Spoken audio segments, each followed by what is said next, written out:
देखिए, कल जिस तरह की घटना हुई है, जिस तरह से मारपीट और हिंसा की वहाँ पर घटना हुई, बाहर के गुंडे बुलाए गए थे। हमने ऑलरेडी सभी लोगों की तस्वीरें आज ट्विटर पे भी शेयर की हैं। वो सभी लोग कल रात को कैलाश वर्मा, जो वहाँ के लोकल एमएलए हैं, उनके साथ बैठे हुए भी थे। वही लोगों ने सुबह गुंडागर्दी की और रात को कैलाश वर्मा के साथ बैठे थे।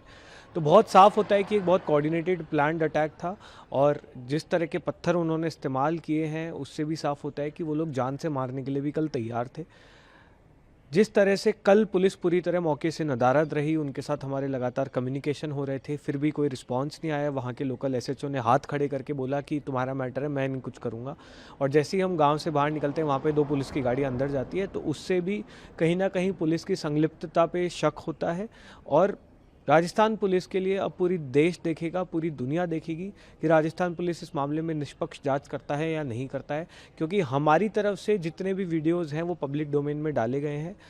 उस तरफ से अगर कोई भी वीडियो है तो वो लोग भी डालें, वो लोग भी डालें।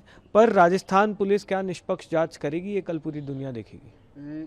आप लोगों की तरफ से इस मामले में पुलिस में एफआईआर दर्ज कराई गई, कुछ जानकारी आई आपको? हम लोगों की कल टीम, लीगल टीम वहाँ पर मौजूद थी। जिनके साथ मारपीट हुई वो लोग वहाँ पर मौजूद थे।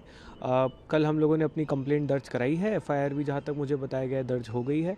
हम लोग डरने वाले लोग नहीं हैं, हम लोग हिंसा करने वाले लोग नहीं हैं, हम पीछे हटने वाले लोग नहीं हैं। हम स्कूल ठीक कराने की लड़ाई लड़ रहे हैं और हम उस लड़ाई को आगे भी जारी रखेंगे उसी शिद्दत के साथ। बल्कि कल जिस तरह की घटना हुई है, आज मैं देख रहा था मेरे ट्विटर इंस्टाग्राम पे सिर्फ राजस्थान के स्कूलों के दौरे आ रहे हैं। तो इन्होंने, मदन दिलावर ने अपने पैरों पर कुल्हाड़ी मारी है। अब पूरे राजस्थान में जिस तरह की दुर्दशा है स्कूलों की, वो पूरा देश देखेगा। इनकी फजीहत होगी। हम रुकने वाले लोग नहीं हैं, हम झुकने वाले लोग नहीं हैं, हम डरने वाले लोग नहीं हैं।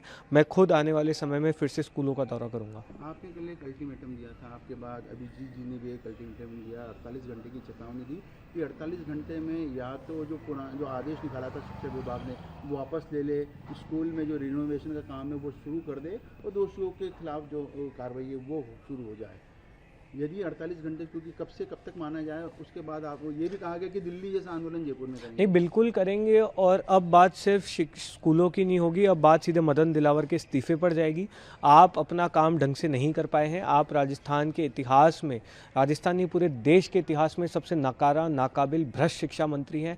आपके पास एक कीर्तिमान नहीं है गिनाने के लिए कि आपने राजस्थान की शिक्षा व्यवस्था के लिए क्या किया। आपके राज में झालावाड़ में स्कूल गिरने से हमारे बच्चों की मौत हुई है। उसके बाद 7 स्कूलों की छतें गिरी है, बच्चों के कितने चोटें आई हैं, क्या हालत है। 85,000 क्लासरूम राजस्थान में इस समय जर्जर हालत में है। आपसे आज तक एक काम ठीक से नहीं हुआ। आपके राज्य में टीचर्स को बीएलओ की ड्यूटी पे लगाया जाता है, सेंसस की ड्यूटी पे लगाया जाता है, कुत्ते भगवाने की ड्यूटी पे लगाया जाता है, सरकारी कार्यक्रम ऑर्गेनाइज कराने की ड्यूटी पे लगाया जाता है, पढ़ाई करवाने के अलावा उनको सारी ड्यूटीज़ पे लगाया जा रहा है। आपने आज तक शिक्षा व्यवस्था के लिए कुछ नहीं किया। लेकिन इन 48 घंटों में भी अगर आपने हमारी मांगे नहीं मानी तो ये आंदोलन बहुत बड़ा होगा। 48 घंटे अपन माने कि कल तक पूरे हो जाएंगे, तो क्या दिल्ली जैसा आंदोलन करेंगे? बिल्कुल क्या करेंगे, अभिजीत जी भी बिल्कुल आएंगे? करेंगे। दीप के खुद यहाँ पर मौजूद होगा। हम इनसे वोट तो नहीं मांग रहे, हम यहाँ पर भाजपा के खिलाफ पॉलिटिकल पार्टी तो खड़ी नहीं कर रहे। हम तो यहाँ पर से स्कूल ठीक करने की बात कर रहे हैं। तो उसमें किस तरह को किसी को क्या दिक्कत हो सकती है? हमारी मांगे क्या है? जिन्होंने कल हिंसा फैलाई आप उनको अरेस्ट कीजिए।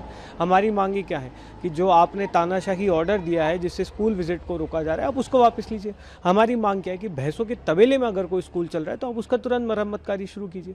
ये ऐसी कोई मांगे तो नहीं है कि कोई शिक्षा मंत्री पूरा नहीं कर सकता। लेकिन आप नहीं करेंगे तो फिर आप उस कुर्सी पर बैठने लायक भी नहीं है। बीजेपी द्वारा कल प्रतिक्रिया दी गई थी अलग अलग नेताओं द्वारा, उसमें एक प्रतिक्रिया ये भी थी बीजेपी के एक मंत्री की कि सीजेपी जो है वो कांग्रेस का मुखौटा है, कांग्रेस के मुखौटे के रूप में काम कर रहा है। इस बयान को नहीं, ये किस सब तरह आप देखते हैं? मुखौटाबाजी आप बोलते रहिए। कांग्रेस का मुखौटा है, आम आदमी पार्टी का मुखौटा है, लेफ्ट का मुखौटा है, कुछ लोग तो हमें बीजेपी का मुखौटा भी बोलते हैं। आप ये सब करते रहिए। आपको जो मुखौटे लगाने लगाइए, लेकिन स्कूल आपको ठीक करने पड़ेंगे, उस पर हम आपको छोड़ेंगे नहीं। एक उनका तर्क ये भी कल दिया था जो बीजेपी के नेता, तो उन्होंने कहा कि कॉकरोच जनता पार्टी का जो प्रोटेस्ट हुआ वो दिल्ली में हुआ, महाराष्ट्र में हुआ और अब जयपुर में, राजस्थान में हुआ। ये बीजेपी शासित प्रदेश है, तो ये सब एक पीछे का एक एजेंडा है किसी सर दूसरी पार्टी की तरफ से। देखिए, इनकी जो कॉन्स्पिरेसी थ्योरी है, उस कॉन्स्पिरेसी की थ्योरी के हिसाब से 30 साल पहले मेरे परिवार ने एक साजिश रची कि मैं राजस्थान में पैदा हुआ। फिर आगे बढ़कर हम लोगों ने एक और बड़ी कॉन्स्पिरेसी की कि 2023 में राजस्थान में भाजपा की सरकार बनाएंगे। उधर दीपके ने सेम कॉन्स्पिरेसी की कि मैं महाराष्ट्र में पैदा होऊंगा और फिर हम 2024 में महाराष्ट्र में भाजपा की सरकार बनाएंगे। सर, हम जिस राज्य में रहते हैं उसी राज्य के तो स्कूल विजिट करेंगे। सौरभ दिल्ली का रहने वाले तो दिल्ली के स्कूल देखेगा, मैं राजस्थान का रहने वाला हूँ तो मैं स्कूल राजस्थान के देखूंगा, दीप के महाराष्ट्र का रहने वाले तो महाराष्ट्र के स्कूल देखेगा। आप अगर कहीं जगह ऑपोजिशन में तो जाइए, वहाँ के स्कूलों की असलियत दिखाइए। आप दिखाइए ना झारखंड की असलियत, कर्नाटक की असलियत, पंजाब की असलियत। कौन रोक रहा है आपको? हम तो नहीं रोक रहे। आप दिखाइए आपको किसने रोका है। झारखंड में कल स्टूडेंट्स के ऊपर लाठीचार्ज हुआ पुलिस का, तमाम चीज़ें हुई आपके सामने है, उस मामले में स्टूडेंट्स के विरुद्ध, युवाओं के विरुद्ध किसी भी प्रकार की बर्बरता बर्दाश्त नहीं की जाएगी। आप हमारे बच्चों पर लाठियां नहीं चला सकते हैं। जायज़ मांगे हैं आप, उनको सुनिए, उनको एड्रेस कीजिए, उनके कंसर्न्स को एड्रेस कीजिए। लेकिन किसी भी सरकार को, चाहे वो कोई भी राजनीतिक पार्टी से हो, अगर आपको लग रहा है कि आप मारपीट करके, गुंडागर्दी करके, बच्चों के साथ बर्बरता करके आप इससे बच सकते हैं, तो ये आपकी बहुत बड़ी भूल है। वहाँ पर भी जो सीजीपी है वो उन युवाओं के साथ खड़ी रहेगी। सर, हम पहले दिन से खड़े थे, आगे भी खड़े रहेंगे। हमारी टीम ने वहाँ पर ऑलरेडी स्कूल्स इंस्पेक्ट करना शुरू कर दिया है। हमारी जितनी भी कैंपेन्स है झारखंड में भी उतनी शिद्दत के साथ चलेगी, जितनी राजस्थान में चलेगी, जितनी दिल्ली में चलेगी, जितनी पंजाब में चलेगी, जितनी गोवा में चलेगी।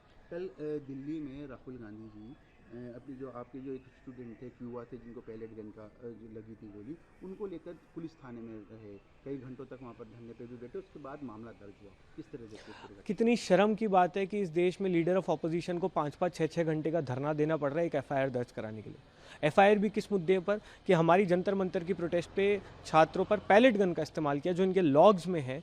तो आप एफआईआर से क्यों भाग रहे हैं? इससे ज़्यादा शर्मनाक बात क्या हो सकती है कि अब इस देश में छात्रों पर बर्बरता हो रही है, उसके एफआईआर लिखवाने के लिए भी लीडर ऑफ ऑपोजिशन को 5-5 घंटे के धरने पर बैठना पड़ रहा है।